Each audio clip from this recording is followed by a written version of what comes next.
Varicose veins కి సరైన చికిత్స కోసం సంప్రదించండి ఎవిస్ హాస్పిటల్. ఘోష ప్రఘోష శమనాయ మధో గుణేన మధ్యే బబంధ జననీ నవనీత చోరం తద్బంధనం త్రిజగతాముదరాశ్రయాణం ఆక్రోశ కారణమహో నితరాం బభూవ. భాగవత కథాసుతకి స్వాగతం. చాణూర ముష్టికుల్ని సంహరించిన అనంతరం కృష్ణుడు కంసుణ్ణి సంహరించాడు. కంస వధ తర్వాత తన అమ్మా నాన్నల దగ్గరికి వెళ్ళాడు. అయితే మొదట పిల్లల్ని చూసి ఇంత లోకోత్తరమైన కార్యాలు చేసేవాళ్ళని లోకేశ్వరులుగా భావించి పిల్లలని దరి చేరలేదట వసుదేవుడు దేవకిదేవి. అయితే కృష్ణుడు వారిని తన విష్ణుమాయలో కప్పివేసి మళ్ళీ తమ సంతానం పట్ల వాళ్ళకి ఆసక్తిని కలగజేశాడు. పిల్లల్ని కౌగిలించుకుని చాలా సంతోషించారు. ఈయన ఎట్లా పాదాలు పట్టుకుని అమ్మా నాన్నకి చెప్పాడు, మీ సంతానమై పుట్టి కూడా మేము మిమ్మల్ని ఏ రకంగానూ రక్షించలేదు, మా దారిని మేము ఉన్నాము. వ్యక్తులు మానవులుగా పుట్టిన వాళ్ళు ఏం చేయాలి? తల్లిదండ్రుల్ని, వయోవృద్ధుల్ని, చిన్న బిడ్డల్ని, గురువుల్ని, బ్రాహ్మణుల్ని, సాధువుల్ని మొదలైన వాళ్ళని సమర్థులై ఉండి కూడా పోషించకుండా ఉంటారో వాళ్ళు బతికి కూడా వృధా. మేము మిమ్మల్ని వదిలిపెట్టేసి మా దారిని మేము ఉన్నాము, మీకు చాలా ఓర్పు ఎక్కువ, మా కారణంగానే మిమ్మల్ని కంసుడు చెరసాల్లో పెట్టి బాధిస్తున్నా కూడా సామర్థ్యం ఉండి కూడా, వారించగలిగిన సామర్థ్యం ఉండి కూడా మేము దయమాలిపోయి క్రూరులుగా ఉండి మా దారిని మేము కపట వేషాలు వేసుకుంటూ ఉన్నాము, మా లోపాలు మన్నించండి అని చెప్పి. అంటే నాకు బుద్ధి లేదు నాన్న, నేను బాగా చూసుకోవాల్సింది, నేను సరిగా చూడలేదంటే, లేదు నాయన నీకంటే నాకెవరెక్కువ అంటాడు తండ్రి. వ్యామోహంలో పడిపోతారు ఆ మాటలకి. అట్లా వాళ్ళకి సంతోషం కలిగించే చాలా మాటలు చెప్పాడట కృష్ణుడు, మోహింపజేసేసాడు. అట్లా మోహింపజేసి వాళ్ళు చాలా ఆనందంతో పిల్లల్ని, తమ కుమారులని ఒళ్ళో కూర్చోబెట్టుకున్నారు. ప్రేమాతిశయంతో మాటలు రాక మౌనం వహించారు. కన్నీళ్లతో కుమారుల శిరస్సులు తడిపేశారు. అసలు వదిలిపెట్టకుండా కుమారులిద్దరినీ కౌగులించుకుని ఉండిపోయారట తల్లి తండ్రి అయిన దేవకి వసుదేవులిద్దరు. కాసేపటికి వాళ్ళు స్వాంతనం చెందాక తల్లికి తండ్రి అయినటువంటి ఉగ్రసేన మహారాజును చూసి కృష్ణుడు ఇట్లా చెప్పాడట, రాజేంద్ర, ఏయాతి శాపం వల్ల వీరులైనప్పటికీ యాదవులు రాజపీఠం అధిష్ఠించడానికి వీల్లేదు. కాబట్టి ఈ భూమికి నీవే అధిపతిగా ఉండు, మేము నిన్ను సేవిస్తాం, మేము రాజ్యం తీసుకోము. అంటే రాజు కృష్ణుడి చేతిలో మరణించాడు. ఇప్పుడు రాజు ఎవరవ్వాలి? అయితే కృష్ణుడు అవ్వాలి, లేకపోతే వాళ్ళ అన్నయ్య అవ్వాలి, అది కాకపోతే వాళ్ళ నాన్న అవ్వాలి.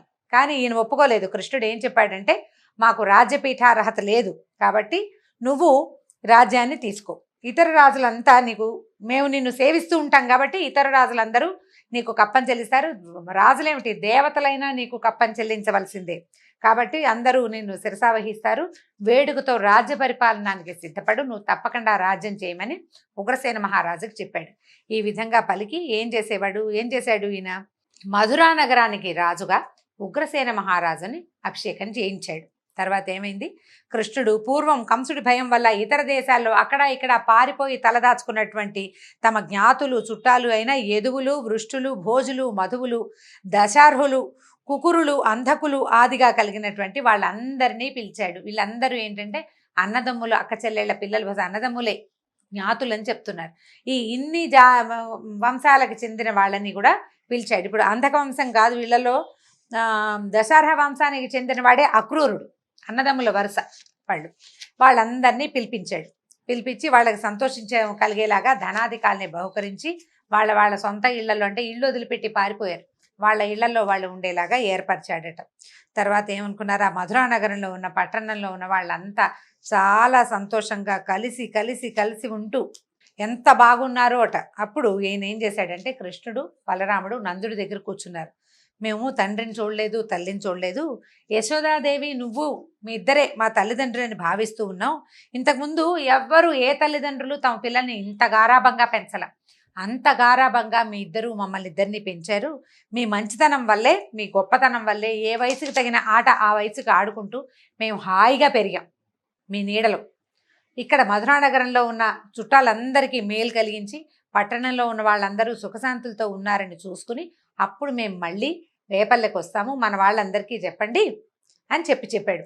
మీరు గోకులంలో ఎంతో ప్రేమతోటి మమ్మల్ని ఎంత బాగా చూసుకున్నారో ఆ ప్రేమని, ఆ ప్రేమాతిశయాన్ని, ఆ ఆపేక్షని మేము ఎప్పటికీ మర్చిపోలేము అని చెప్పి కృష్ణుడు ఆ వస్త్రాలు, ఆభరణాలు వాటితోటి అందరికీ బహుకరించి వచ్చిన గోపాలకులందరికీ నందుడి వంశం వారికి, నందుని స్నేహితులు, ఆయన వెనకాలుండే సేవక జనం మొత్తం అందరినీ కూడా చక్కగా తగు రీతిన సన్మానించి పంపించేశాడు వెనక్కి. దుఃఖపడుతూ నందుడు యశోదకి ఏం చెప్పాలి, గోపికలందరూ ఇతని కోసం వేచి ఉంటారు, వాళ్ళకి ఏం చెప్పాలి, రేపు పల్లెలో ఉన్న వాళ్ళంతా కృష్ణుడేడి బలరాముడేడి అంటే ఏం చెప్పాలో తెలియక ఈ కొడుకుని వదిలిపెట్టడానికి మనసు రాక దూడని వదిలిపెడుతున్న ఆవులాగా అమిత దుఃఖంతో నందుడు మిగిలిన వేపర్లకు చెందినటువంటి జనం అంతా కలిసి తిరిగి వెనక్కి వెళ్ళిపోయారట.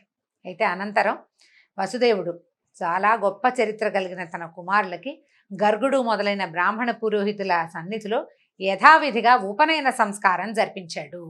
ఉపనయన సంస్కారం చేసిన తర్వాత విద్యాభ్యాసానికి పంపిస్తారు. మామూలుగా పిల్లలకి ఏం చేసేవాళ్ళంటే అప్పట్లో గర్భాష్టమం అని 7 ఏళ్ళు నిండుతూ ఉండగానే ఉపనయనం చేసి విద్యాభ్యాసానికి గురుకులానికి పంపేవాళ్ళు. ఎక్కడ ఈ క్షత్రియుల ఇళ్లల్లో పెరిగితే గనక ఈ అబ్బాయి క్షత్రియులైనప్పటికీ గోపాలుల వంశంలో పెరిగాడు. క్షత్రియులే కానీ గోపాలకుల వంశంలోకి గోవులను పాలించే వాళ్ళ దగ్గర పెరగటంతో వాళ్ళకి ఉపనయన సంస్కారాలు అవి అలవాటు లేవు. ఏ వయసుకి తగిన పనులు ఆ వయసుకి నేర్పించటమే వాళ్ళ పద్ధతి. ఆ పద్ధతి ప్రకారం అక్కడ పెరిగాడు. ఇక్కడికి వచ్చేసరికల్లా ఇంచుమించుగా 15 నుండి 16 సంవత్సరాల వయసు వచ్చేస్తుంది. ఇద్దరు 16, 17 ఒక ఏడాది తేడాతోటి అంత వయసున్న పిల్లలే. అప్పుడు ఉపనయన సంస్కారం చేశాడు.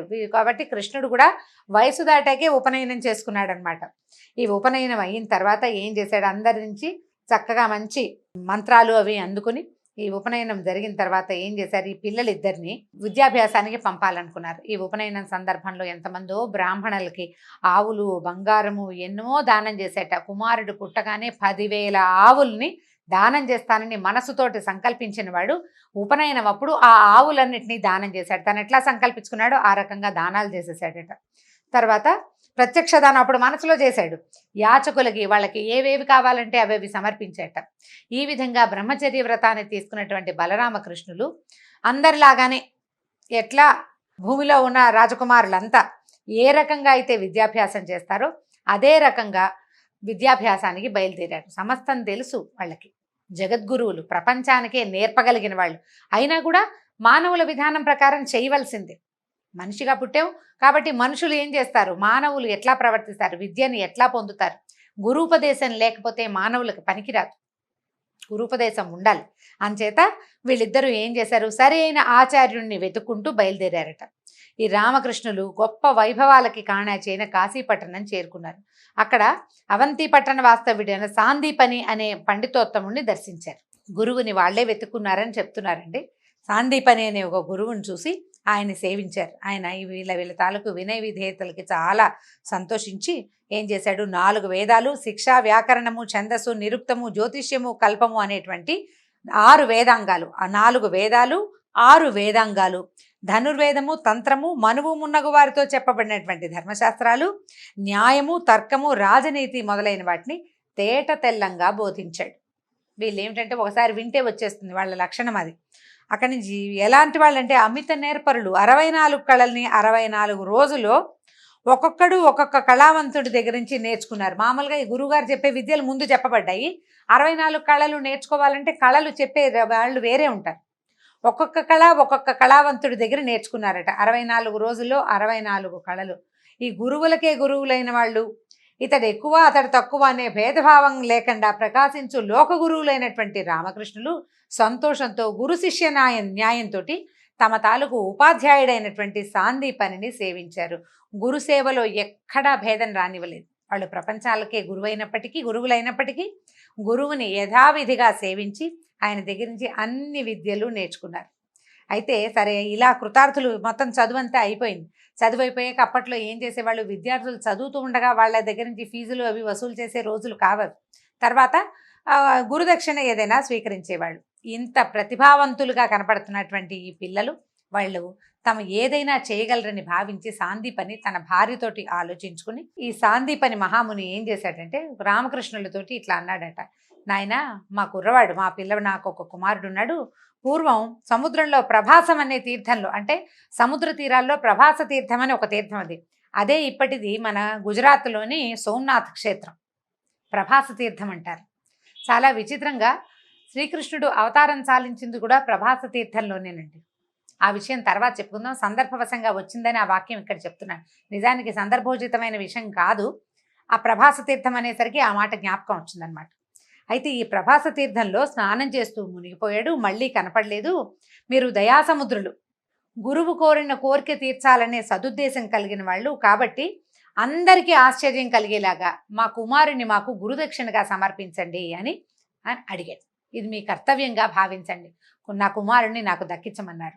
నిజానికి ఇప్పుడు శిష్యులు కనుక అత్యంత బలవత్తరమైన వాళ్ళు, లోకోత్తర నాయకులు అయితే కనుక గురువుగారు గొప్పతనానికి తక్కువే ఉంటుంది. ఆయన ఏదంటే కోరిన కొండ మీద వాన కురిపించగలరు వాళ్ళు, ఎక్కడ కావాలంటే అక్కడ. అయితే ఇంత అఖండమైన పరాక్రమంతో విరాజిల్లే శిష్యులై ఉండి గురువు కోరిక తీర్చడం మీరు న్యాయం కాదా? కాబట్టి దయచేసి నా కుమారుణ్ణి నాకు తెచ్చివ్వండి, అదే నాకు మీరు ఇచ్చేటువంటి గురుదక్షిణ అన్నారు. అని చెప్పేసరికల్లా నిజానికి ఇది మానవులకి సాధ్యపడే వ్యవహారం కాదు. సముద్రంలో మునిగిపోయాడు అంటే జీవించి ఉండకపోవచ్చు. నీట మునిగిన వాడు మళ్ళీ వస్తాడా? రాడు. కానీ వీళ్ళు ఇంత విద్య నేర్పిన గురువుకి న్యాయం చేయదలుచుకుని ఉన్నారు. చేయదలుచుకుని ఉండి ఇద్దరు ఏం చేశారు, ఆ మంచి పెద్ద రథం ఒకటి దాన్ని ఎక్కి సముద్రం దగ్గరికి వెళ్ళారు. ప్రభాస తీర్థానికి వెళ్ళారనమాట. సరే, ఎదురులేని రథం, బ్రహ్మాండమైన రథం. ఈ సముద్రుడి దగ్గరికి వెళ్ళి ఏమన్నారు, సముద్రుడా, మంచి బుద్ధితో సద్బుద్ధి కలిగిన వాడివై మా గురువుగారు అబ్బాయిని తెచ్చి మాకు అప్పచెప్పు. ఏమైనా కనుక సమాధానం సరిగ్గా చెప్పకపోయావో అంటే ఎదురు మాట్లాడేవో నిన్ను ఇంకింపజేసే బాణాలు వేస్తాం మేము నీ మీద అని గట్టిగా చెప్పారు. చెప్పేసరికల్లా సాగరుడు మానవ రూపంలో వచ్చాడు. దైవ రూపం అంటే ప్రత్యక్ష రూపంలో వచ్చి, మానవ రూపం అని చెప్పకూడదండి, ప్రత్యక్షంగా కనపడ్డాడు. ప్రత్యక్ష రూపంలో వచ్చి, నా మాటల్లో నేనేమి మోసం చేయను, ప్రభాస తీర్థంలో అందమైన ఆకారం గలవాడు మంచివాడు అయిన బ్రాహ్మణ బాలుడు స్నానం చేస్తుండగా తరంగం ఒకటి పైకెగసి భయంకరమైన వేగంతో అతని లోపలి తీసుకుపోయింది.